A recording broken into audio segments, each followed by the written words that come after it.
Well, the most obvious thing that the Reserve Bank does is set the cash rate or the interest rate, which ultimately has a lot of flow-on effects to the Australian economy and in particular farmers, about the cost of borrowings and how it influences a number of other macro indicators in our economy. I think most people know that the Reserve Bank sets the interest rate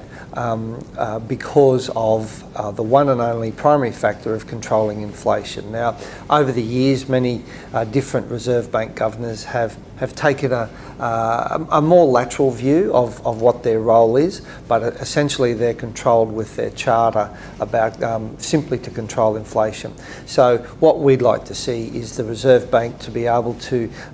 openly and transparently be able to make sure that when they make decisions on things like the interest rate, that it takes account of the impact on the exchange rate, the employment within this country, and some of the other macroeconomic indicators that ultimately flow on to have a bearing on the way agriculture does business. We believe that the charter needs to be broadened so that it's such an influential piece of mechanics in the Australian economy that it needs to be given clear instructions, and we as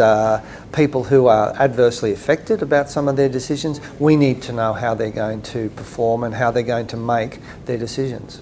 Well, with a bit of luck, we'd certainly have clear, more clear direction on the impact and certainly be able to measure in a longer term arrangement how we could expect